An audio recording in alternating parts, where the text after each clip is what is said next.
A Ukrainian media outlet recently interviewed African POWs captives who fought for Russia. But let's get through the fluff and listen to what the only country that doesn't recruit mercenaries has to say about this. As casualties among Russian troops mount, Moscow has been recruiting foreigners in low-income countries and migrant workers to bolster its war against Ukraine. And she's not wrong about Russian casualties. But if you are not brainwashed by the mainstream media's propaganda machine, you will know there are even more bodies piling up on the Ukrainian side. And it's not even close.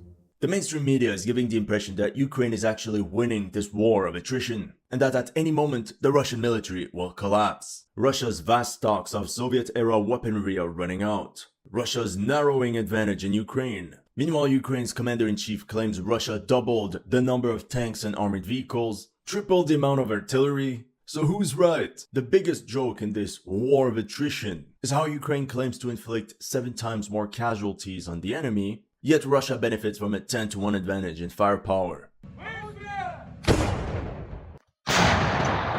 But apparently, only Russian casualties matter in this twisted narrative they are pushing. Then she asks them why they choose Russia, as if these guys had a whole lot of options laid out in front of them. Let's then get back to the times when you decided to go to Russia. When exactly did it happen and why did you choose Russia? Okay, last year, all people was talking about the visa to go in Russia, the easiest visa to all European, because East and West European, they are not accepting my Somalian passport. Why, I don't know. Russia accepted, and I traveled and go there, search for a good job. I searched, I got in one factory, and also they're not paying good, only $200, because I'm not working with documents. And there's nothing wrong with leaving your country to look for a better life, at least legally. But when you are working under the table for peanuts, suddenly, like some of my friends abroad, joining the army looks like a fast track to legit documents. I met there a Syrian guy. He's telling me there is another opportunity to work in another city near Moscow. I said, no problem. I will do anything for a job. Roaming here and there, and I see the posters of army people standing like this, and I thought this is another opportunity for a job. I called the number and they told me, come to this location. I went to that location. They tell me there is kind of job like this, like this, like this. You can afford you a job in hospital, bank, something like that. So when I applied, they told me you already accepted. I said, yeah, nice. I took my luggage. So it's kind of surprising for him to expect not to be sent to the front line, especially when he was ready to do anything for a job. I will do anything for a job. And correct me if I'm wrong, but you can't expect to be guarding a bank or a hospital in a country at war. I mean, what did he think he was signing up for? A summer camp with guns? And what happened next? Go on front line. It's a sign. He didn't reveal what the kind of job is finding for me. First, trying to say this document for you to have a working permit. So you have to prepare your document. From then, you are going to do some training because they need to teach you about the work you are doing. I said, okay, no problem. So I'm ready to work. I received a call, a strange call, Russian call. So he called me, so Richard, they accepted your contract. So in 3 days, they're in Rostov. Came down from the car, I say, I'm seeing all military people. I said, what am I doing here? So I tried to text him. I said, Mr. Aggie, what am I doing here? This is military camp. He said, Richard, the contract is signed, it's for the military. And the easiest way to have documents, you have your freedom, except you be in the military for 1 year.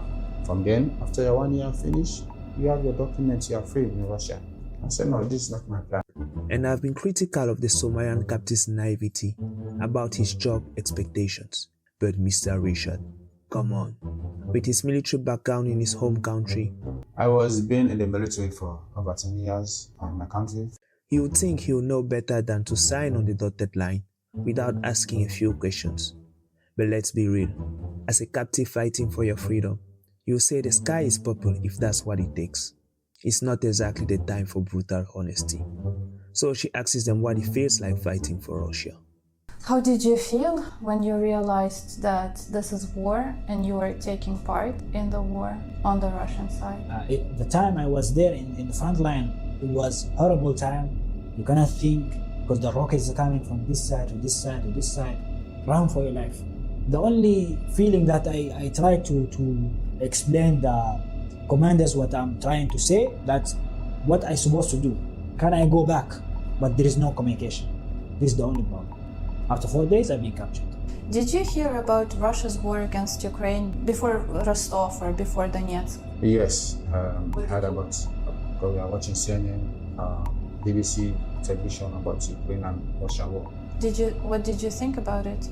Well, we are seeing different perspectives that Ukraine want they want to join NATO, and Russia don't want to be with NATO, because immediately when join NATO, America will form a basement here and be disadvantage for them. And it's no surprise these guys are lost in the propaganda source when they are getting their news from corporate dinosaur media like CNN and BBC. But the media's game really only works on the brain dead, as most Africans don't need these propaganda machines to reframe the fact that the Russia and Ukrainian war is about the non-respect of the Minsk Treaty by the Western powers and the militarization of Ukraine by the NATO. The final straw for the Russians, the single event which, more than any other in the last few weeks, probably decided them to take this fateful step, was the meeting of the political advisors of the presidents under the Normandy format in Berlin on 11th February 2022. The Russians had recently entertained President Macron of France. He'd come to Moscow. There'd been a lengthy meeting between him and President Putin. President Macron had appeared to be understanding of Russian concerns about the need for a new security architecture in Europe, about the need for an end to NATO expansion, about such things. And he also seemed to be understanding about Russian concerns, about the need for an internal settlement of the conflict in Ukraine along the basis set out in the Minsk Agreement of February 2015.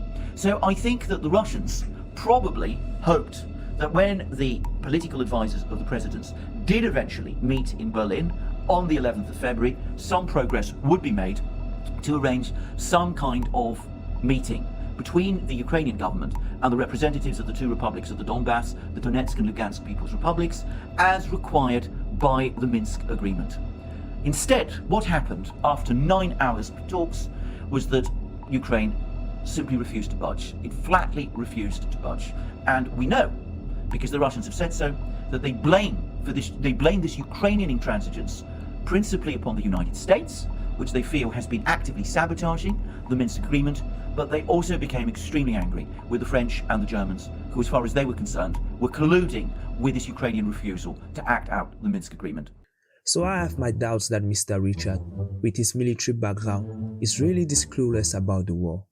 But hey, what wouldn't someone say or do to get back their freedom?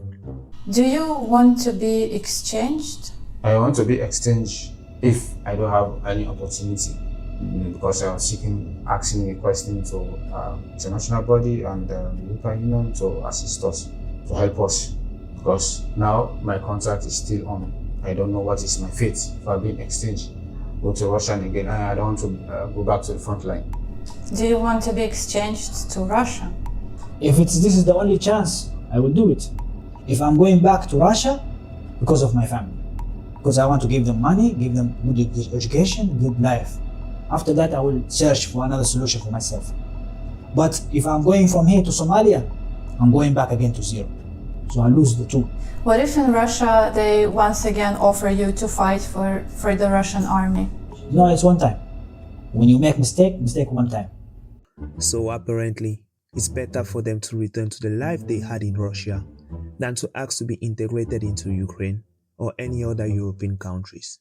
It's like they are saying life in Russia wasn't that bad after all. At least they had the freedom to hustle for some rubles for their families, papers or no papers. And let's be clear, these guys signed up, so they only have their naivety to blame.